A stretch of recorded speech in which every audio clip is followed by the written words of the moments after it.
Welcome to the Walker Valley Football Coaches Show, the first edition of this 2024 season. We're sponsored all season long by Wholesale Supply Group, and they are open to the public. I'm Andy Morris along with Jacob Mason and your head football coach, Drew Akins. First of all, congratulations, week one win, big win down at Notre Dame. Yeah, really proud of our guys. It was very much improved Notre Dame team. I think, when I got up in the box after, it was like, hey, they were better than they've been, and you could see that. They've got some bigger kids up front.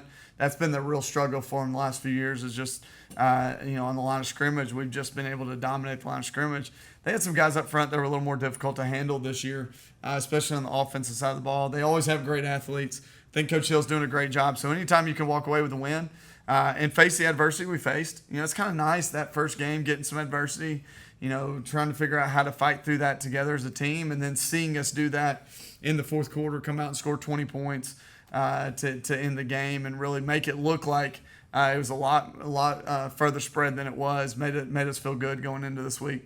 Coach, I want to go ahead and get started on the offensive side of the ball. Mm-hmm. Obviously, Javen Hall had a huge game. I believe 172 yards rushing, 2 touchdowns. Yeah. A lot of that was provided by that offensive line you talked about. Yeah, I can't wait for the second segment where we get to some of this film because y'all are going to see some of the holes that he had to run through is the biggest that I've seen in the last 4 or 5 years. Since it kind of reminds me of that 2020 group with Tank.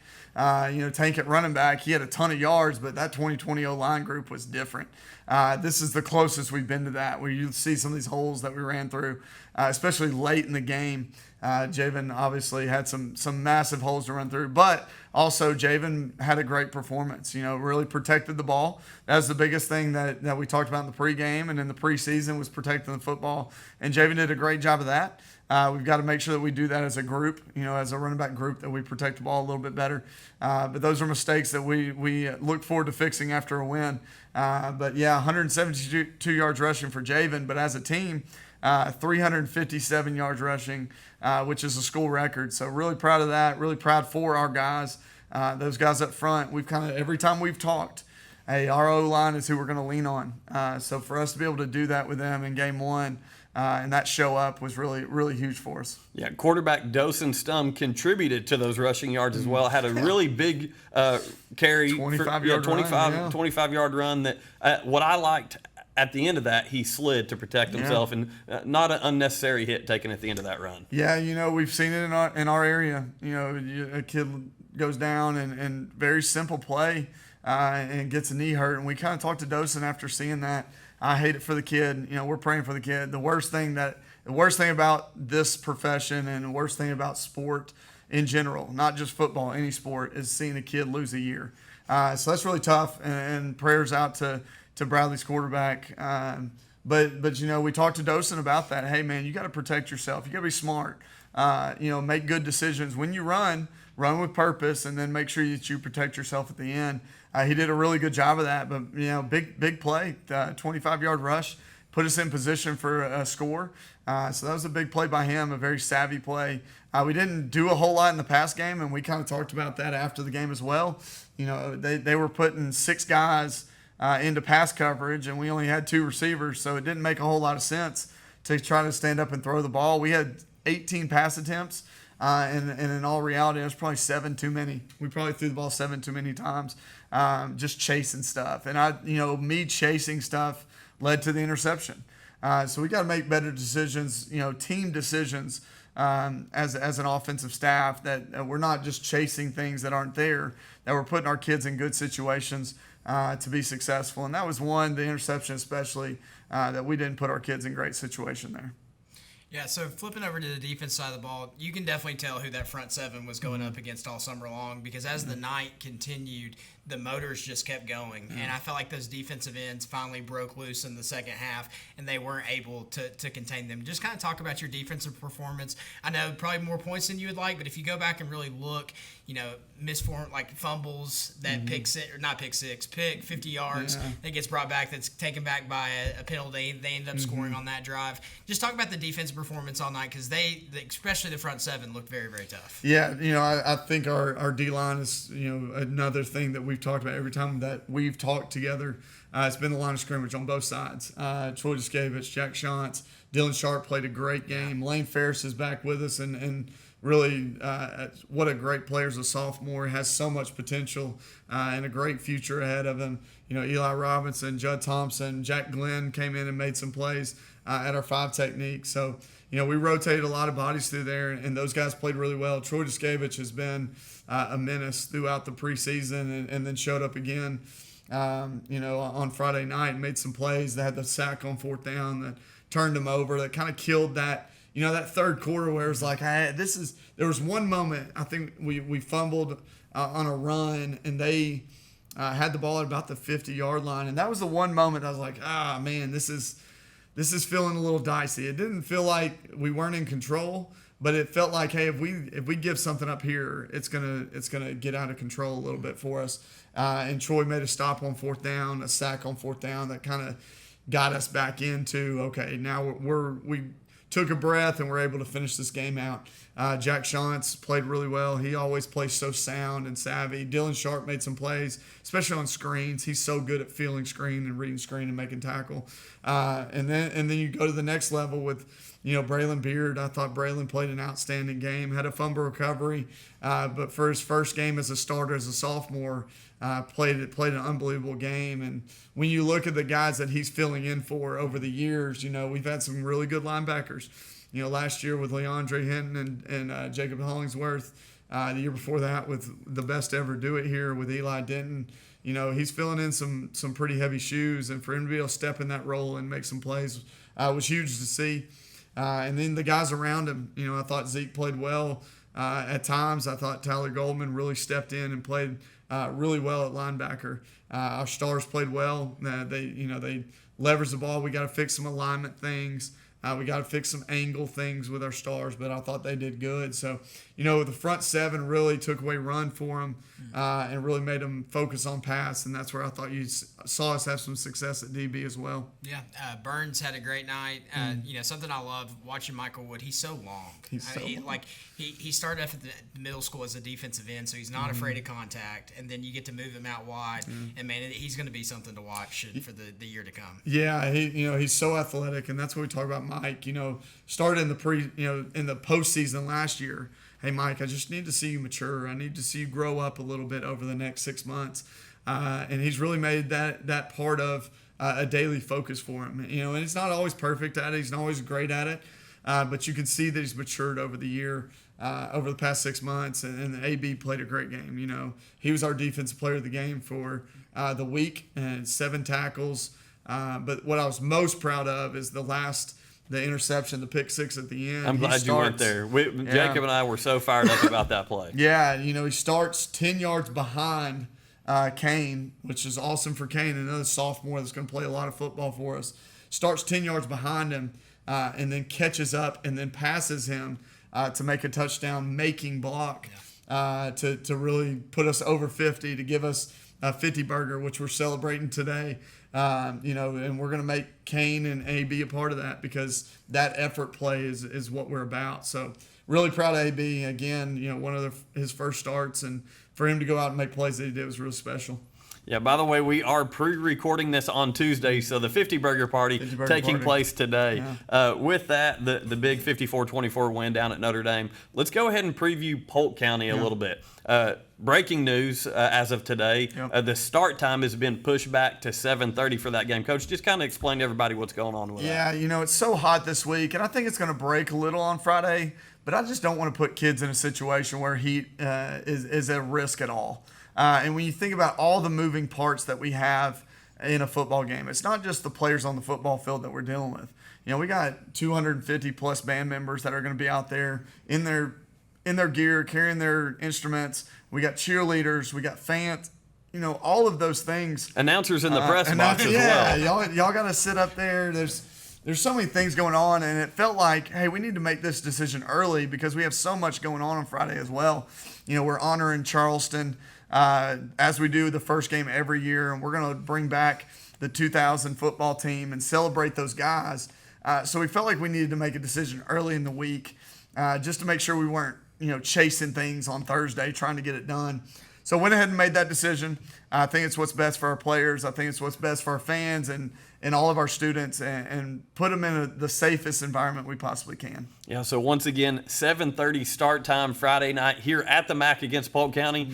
Charleston night, which is, listen, I love that. I know a lot of those guys coming back and being able to be celebrated. Yeah. And I just hope that we can get Coach Mike Turner to lead them out with the big Charleston flag. Just run them out, Yep, right? Run them out. Yeah, we're going to put him on a dead sprint, see if he can pull a hamstring or two. That's it. Really excited about that, though, man. I tell people the story all the time. I remember sitting on the hill at one of the last Charleston home games. My dad was the head coach at Boyd Buchanan. I remember sitting on that hill looking down, and I'd still picture, hey, like, this is a really cool place. So to give those guys somewhere to come back to and to be celebrated, for the long time, they didn't have anywhere to go. So trying to give those guys somewhere to go that they feel like home, and really excited to celebrate that group. Yeah. So with that, we're going to wrap up this first segment, and when we come back, we're going to break down some film with Coach Drew Akins.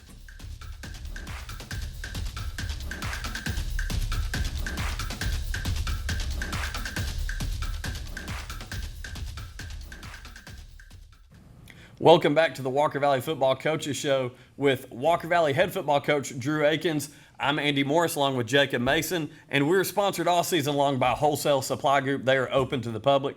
Coach, it's Polk County week, but before we get into any more of that, let's break down a little bit of film from Notre Dame. Yeah, man, this has become one of my favorite parts of the week. I've got to do a better job of getting some defensive film on here, but we got some really cool plays I want to go through. We're going to fly through the first couple because it's just the touchdowns.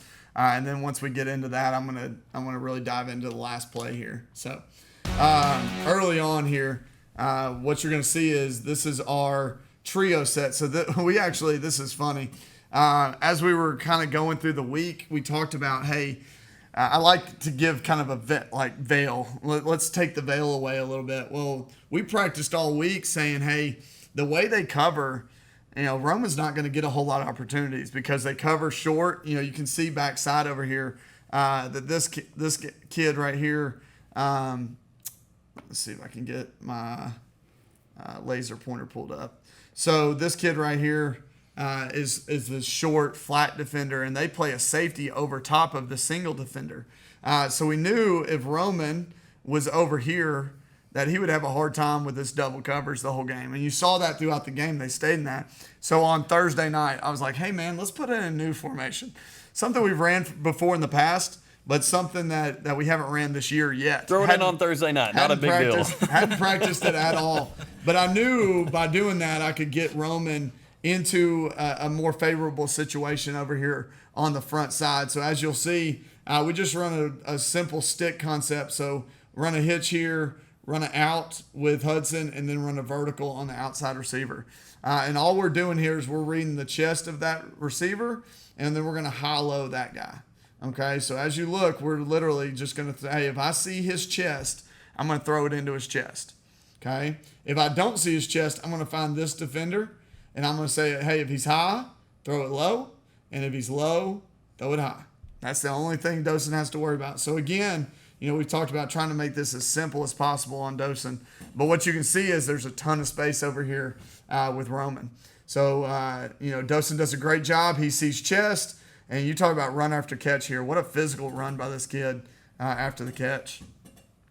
A better look here from the drone shot. One of the best shots there is, right?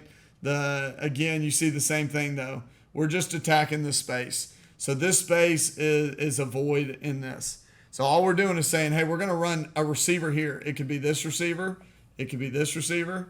We could even do that receiver. And then we're going to have something high, and we're going to have something low. And listen, I want to give junior quarterback Dosen Stum a shout out here. As soon as Roman turns, that ball's hitting him in the chest. That's a good ball. Yeah, great timing with Dosen. He knew exactly where to go with it. He saw the void in the defense, and, man, what a physical run. It's a really cool thing, and it's a great way to start the year. First drive, going down and scoring. That's always a big deal. I'm going to fly through these next couple. This one's fun, right? So this is Malachi. I love Malachi Martin. He's one of my favorite kids that I've ever coached. He's just a hard worker. He's selfless. He cares about his teammates. He cares about them so much that he's going to give up a touchdown here.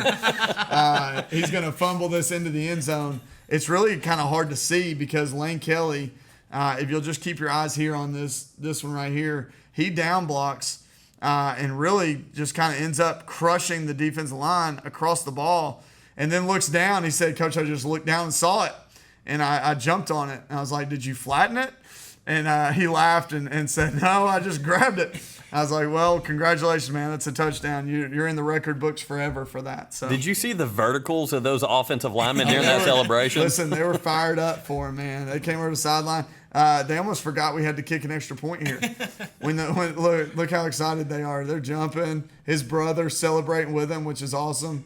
They run off the field, and I'm like, "Hey guys, we got to kick the extra point here." So I said I didn't have a big man touchdown on the bingo card. dude, for that's a corner bingo spot that you got to be careful with. So coming right out, we talked about Braylon Beard early on in our conversation, but this is a kid again running to the ball, going and making a play. So good throw. We leverage this really well. AB forces the fumble. Aiden Burns does a great job coming down, doing his assignment, making the tackle. But also, as he makes this tackle, he's able to punch the ball out, and Braylon Beard's right there to recover. This sets us up, for an early lead, when they drove down right away and scored 2 and took the lead on us. And we were able to come right back, get a score, get a turnover, and get another score to kind of jump out ahead. This is that second score.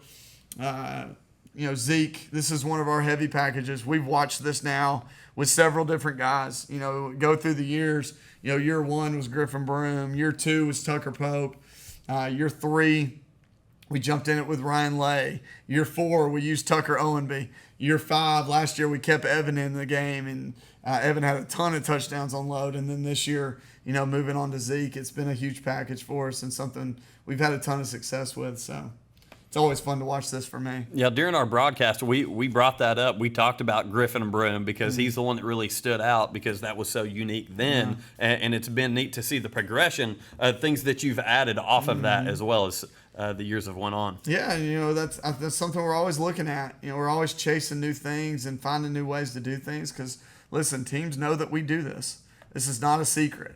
And all we're doing is running power right now. We're back block, down block, base by Troy, kick out with Tate, Lee with Beard, just trying to get as many bodies right here as we possibly can and then push forward. So really successful play for us. You can see the movement that we get and the hole Zeke's able to go through. We only have to get a yard, it becomes a lot easier, right? This is the one I want to spend a little time with. We got a few minutes left, and this is the one I really want y'all to see. So I'm gonna just start with the drone copy here. So this is our bread and butter. A lot of times y'all hear us talk, and I always, what do I say is our run? What y'all should know this. What's our main run? Power counter, right? Yeah. We're running power counter. That's what we want to do. We want to dive in and run power counter. It's like our fastball, right? We got a curveball. We got a change up. We got different things we can run at teams, but our fastball is power counter. And I want to show you how good our fastball can be sometimes. So, as we go through this, what you're going to see is we're running power behind our Caleb Kelly, who's one of our, long 2-year starters. Bryson's going to block back. The unique thing are these two working a lateral movement. So our goal in this, and I like kind of opening the veil up and letting y'all see some things here. The goal in this block right here, let me go clear this. This is our A gap, right? So this is A gap. That's where I want to run the ball. So the goal with these two guys is to make this kid get out of A gap. That's the goal, okay? Can we move him out of A gap? And if we can do that, then we've started the play out successful. So as we watch this, we're looking to clear A gap. And what you see here is, man, they clear A gap pretty well there, right?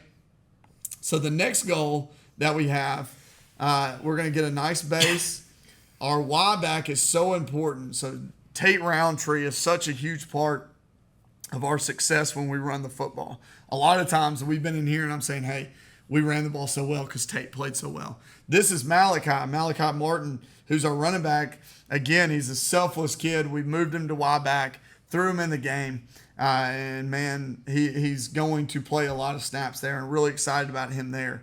So getting this block where he can clear out, and essentially now we have from A gap to C gap cleared. Okay, so there's one guy left, and this is the last rule that we have as we go through this. Is this backside guard is going to tight pull, and he wants to. Our rule is don't get spilled.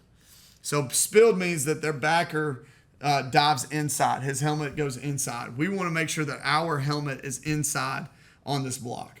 Okay, so what you'll see here is it's one of those really good situations where he gets that no spill, and as you see this develop, that run lane is about as good as you get in high school football.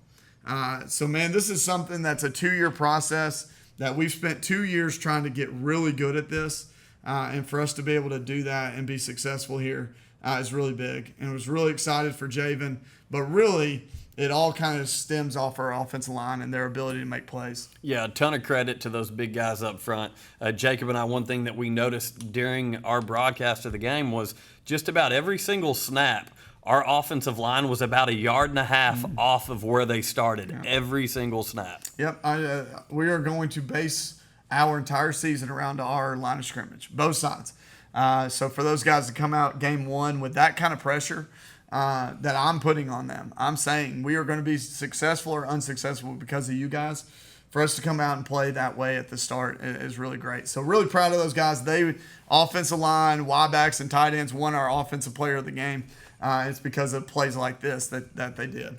Well, you also saw that they were very disciplined. Not a whole lot of penalties on Friday night coming from that group. We like to call them the flow show. Yeah, there's a lot of good-looking hair in there, man. I'm telling you. On both sides of the ball. I'm glad you plugged that, Jacob. Yeah, the flow show. You'll be hearing it all year long. Yeah. So really successful night. Really proud of our guys. Hopefully we can continue that and build off that this week.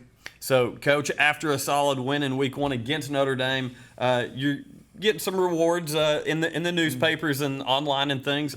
Coming in at number 6 in the Tennessee Sports Writers rankings for Class 5A in Tennessee, and number 7 in USA Today as well. So, some recognition on a good start to your season. Yeah, those awards really, preseason this early in the season don't hold a lot of weight, but it does show that we've gained a lot of respect. And I think that's something we always wanted to do here. We wanted to make sure that as we built this program, that people saw what we did and they respect what we did. And I think our coaching staff and our kids have earned that. And that's something we're really excited to do. Now, we have to understand it puts a target on our back. But we've talked about that all year. We have a target on our back because we were the region champs last year. We have a target on our back because we went to the semifinals last year.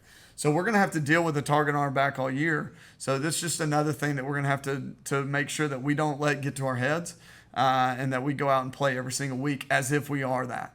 Yeah, that's right. Got to keep it rolling. So with that, Polk County this Friday at the MAC. Start time's been pushed to 7:30, so you can come, show up at the MAC, get here a little early. Hopefully it's nice and cool by game time, and Coach Akins and the Mustangs are going to be ready to go. You can listen to Jacob and I on WCLE 99.1, and I tell you what, you'll be able to catch this on Walker Valley social media, on the YouTube page, and on Mix 104.1's page as well. So with that, Andy Morris, Jacob Mason, head coach Drew Akins. Go Mustangs.